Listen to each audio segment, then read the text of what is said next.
নির্বাচনের আগে মমতা ব্যানার্জি ঘুরে ঘুরে বেড়াবেন, উত্তরবঙ্গ থেকে দক্ষিণবঙ্গ হেলিকপ্টারে করে পিসি ভাইপো প্রচার করছে। প্রত্যেক জায়গায় গিয়ে তিনি বলছেন 42টা আসনে আমি প্রার্থী, আমাকে দেখে ভোট দেবে। তাহলে আমি আপনাকে দেখে ভোট দেবো, পার্থবাবুকে ভোট দেবো, আপনাকে দেখে ভোট দেবো, জ্যোতিপ্রিয় বাবুকে ভোট দেবো। আর তারপরে যখন অনুব্রত, জ্যোতিপ্রিয়, পার্থরা আমার পকেটের টাকা মেরে জেলে চলে যাবে, আমি আপনাকে ধরবো না কেন?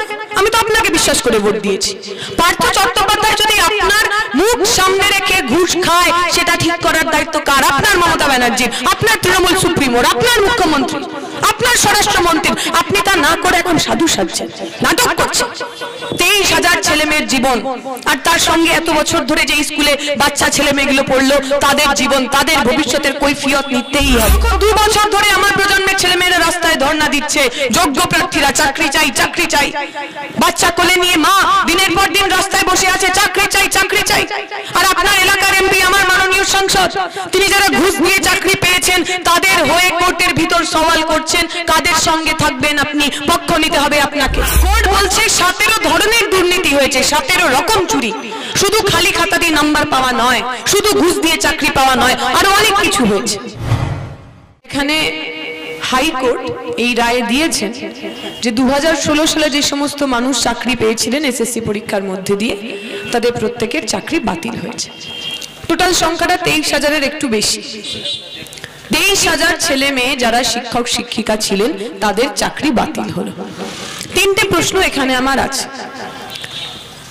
হাইকোর্ট বলছেন যারা যারা ওই 2016 সালে চাকরি পেয়েছেন, তাদের মধ্যে অনেকেই অযোগ্য, তারা চাকরি পাওয়ার যোগ্য নেই, তাদের চাকরি পাওয়ার মেধা নেই।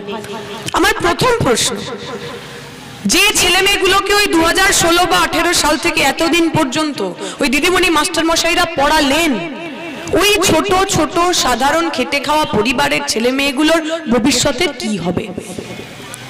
ওই সরকারি স্কুলে, বাংলা মিডিয়াম স্কুলে কোন বাড়ির ছেলে মেয়েরা যায়? নরেন্দ্র মোদীর পরিবারের লোকেরা যায়, অমিত শাহ পরিবারের লোকেরা যায়। শুনেছেন নাকি মমতা ব্যানার্জির ভাইপো অভিষেক ব্যানার্জি সরকারি প্রাইমারি স্কুলে পড়ে? শুনেছেন?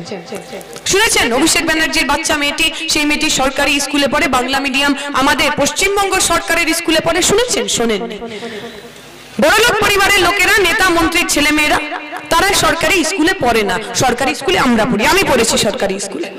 আমার স্কুলের নাম ছিল GSFP 2। যখন আমি স্কুলে পড়তে যেতাম, ওটার মাথার উপরে ছিল না, মানে ছাদ হয়নি। পরে আমি যখন ক্লাস 2তে বা 3তে পড়ি, তখন নতুন করে বিল্ডিং হয়ে ছাদ হয়ে একটা সুন্দর স্কুল ঘর তৈরি হয়েছে। প্রথম থেকে সমস্ত জায়গায় বেঞ্চ টেঞ্চ ছিল না, পরবর্তীকালে সেই বেঞ্চ টেঞ্চও আনা হয়। সরকারি স্কুল থেকে পড়ে আমি আমার যাবতীয় জীবনে যা অ্যাচিভমেন্ট, যা পেয়েছি সবটুকু করা। সরকারি স্কুলে গরিব খেটে খাওয়া মেধাবী পরিবারের ছেলে মেয়েরা যায়। তাদেরকে পড়াবে কারা? অনুব্রত মণ্ডলের টিকটক করা মেয়ে। তাদেরকে পড়াবে কারা? পরেশ অধিকারীর গায়েব হয়ে যাওয়া মেয়ে। এই 2016 সালের পর থেকে এতদিন ধরে আমার আপনার সাধারণ পরিবারের ছেলে মেয়েগুলো, আমাদের প্রথম কথা হলো এত বছর ধরে যে সাধারণ খেটে খাওয়া পরিবারের ছেলে মেয়েদের ভবিষ্যতের সাথে ছিনিমিনি খেলা হলো, তার দায়িত্ব কে নেবে? পশ্চিমবঙ্গের সরকার 11 সালের পর থেকে যারা ক্ষমতায় এসছেন, পশ্চিমবঙ্গ সরকারের নেতৃত্বে, শিক্ষা দপ্তরের নেতৃত্বে, পার্থবাবুদের নেতৃত্বে যে ভয়ঙ্কর কারচুপি, যে ভয়ঙ্কর দুর্নীতি হয়েছে, তার দায়িত্ব মমতা ব্যানার্জি নেবেন না কেন? কেন মমতা ব্যানার্জি দায়িত্ব নেবেন না? এই 26,000 যে ছেলে মেয়ের চাকরি গেল, অনেকে বলছেন তাদের মধ্যে যোগ্য প্রার্থীও ছিল, হতেই পারে, থাকতেই পারে। কে যোগ্য আর অযোগ্য সেটা বিচার করার দায়িত্ব কার? কোর্ট বলেছিল রাজ্য সরকারকে, আপনারা আমাদের কাছে ওএমআর শিট দিন, পরীক্ষার খাতা দিন। কারা কারা খালি খাতা দিয়ে নম্বর পেয়েছেন, কারা কারা ঠিকভাবে পরীক্ষা দিয়ে ঠিকভাবে নম্বর পেয়েছেন, খাতা দিন। রাজ্য সরকার দিতে পারে। কোর্ট বলছে 17 ধরনের দুর্নীতি হয়েছে, 17 রকম চুরি। শুধু খালি খাতা দিয়ে নাম্বার পাওয়া নয়, শুধু ঘুষ দিয়ে চাকরি পাওয়া নয়, আরো অনেক কিছু হয়েছে। এই যোগ্য অযোগ্য বিচার করার দায়িত্ব কার? রাজ্যের সরকার, রাজ্যের শিক্ষা দপ্তর, বর্তমান শিক্ষামন্ত্রী, তিনি এখনো পর্যন্ত জবাব দিতে পারলেন না কেন? এই 23,000-এর মধ্যে যদি কোনো যোগ্য শিক্ষক থাকে আর তিনি যদি চাকরি হারান, তার দায়িত্ব রাজ্যের সরকার নেবেন না কেন?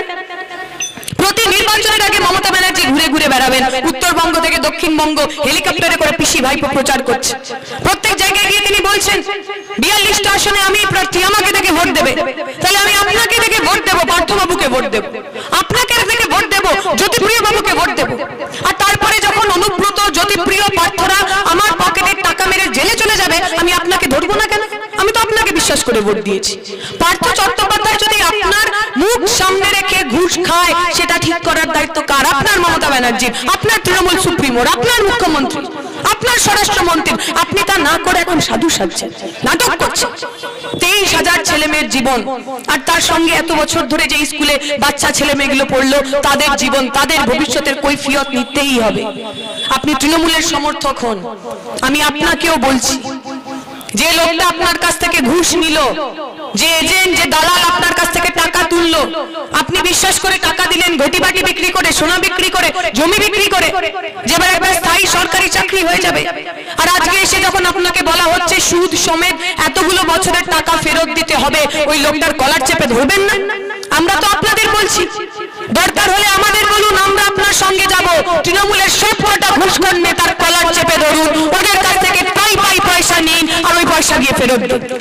আমরা কোনো ধরনের দুর্নীতির সপক্ষে নই, কিন্তু যে ছেলে মেয়েগুলোই 11 সাল 14 সাল পরীক্ষা পাশ করার পর চাকরি পায়নি, আমি বুঝি, আমরা বুঝি কোন অ্যাংজাইটি থেকে, কোন অনিশ্চয়তা থেকে মানুষ এই ধরনের কাজ করে। সাজা হবে, যে মানুষ দুর্নীতি করেছেন সব মানুষের সাজা হবে, কিন্তু সেই সাজা এমন দৃষ্টান্তমূলক হোক, যাতে আগামী দিনে কোনো দলের নেতা, কোনো মন্ত্রী, কোনো এজেন্ট আর চাকরি বিক্রি করার হিম্মত না করে। এইটুকু কথা আমি আপনাদের কাছে বলে যেতে চাই।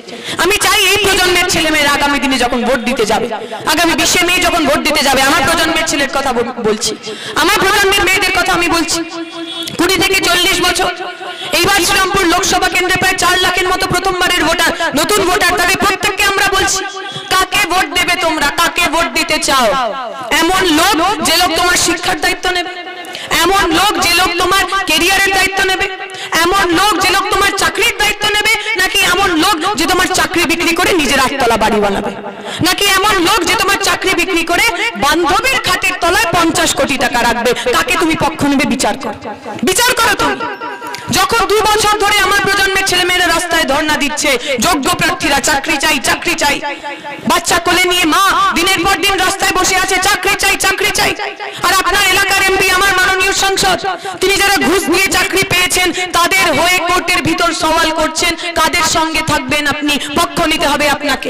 যারা আপনার চাকরি চুরি করলো, যারা আপনার চাকরি বিক্রি করলো, আর তাদের হয়ে যারা সওয়াল করলো, যিনি সওয়াল করলো, তাকে আরেকবার ভোট দেবেন? হাত কাঁপবে না? ওই মানুষগুলোর মুখ মনে পড়বে না? 23,000 শিক্ষকের মুখ মনে পড়বে না? আরো 10,000 ছাত্র ছাত্রী চাকরি না পেয়ে যারা রাস্তায় বসে রয়েছে, তাদের মুখ মনে পড়বে না? তোমার বাড়ির ছেলেটা মেয়েটা তোমার নিজের মুখটা আয়নায় মনে পড়বে না? পড়াশোনা করার পর করবে কি? চাকরি পাবে কোথায়? চাই কিসের চাকরি? সরকারি চাকরি কোথায়? ব্যাংক, বিমা, রেল কেন্দ্রের সরকার বেচে দিচ্ছে, পশ্চিমবঙ্গের সরকারি চাকরি মমতা ব্যানার্জি খেয়ে নিচ্ছে। আমরা যাব কোথায়? আমার ভবিষ্যৎটা কি? আজ থেকে 5 বছর পর, 10 বছর পর আমার হাতে কি থাকবে? প্রশ্ন করব না আমরা? প্রশ্ন করবে না তোমরা? আমাদের সবার কাছে, আমার প্রজন্মের সবার কাছে আমার আপিল, এই 20 মে এমন মানুষকে ভোট দাও যারা ওই চোর ডাকাতদের কলার ধরে জেলার মধ্যে পড়ার সাহস রাখে, ধক রাখে। এমন লোককে ভোট দাও যে তোমার হয়ে, তোমার চাকরির জন্য, তোমার ভবিষ্যতের জন্য লড়াই করতে করতে জেলে যেতে রাজি আছে, তবু হাত নামাবে না, তবু মাথা নোয়াবে না। এমন লোককে পাঠাও পার্লামেন্টের মধ্যে যে তোমার গলার স্বর হয়ে পার্লামেন্টের মধ্যে কথা বলবে।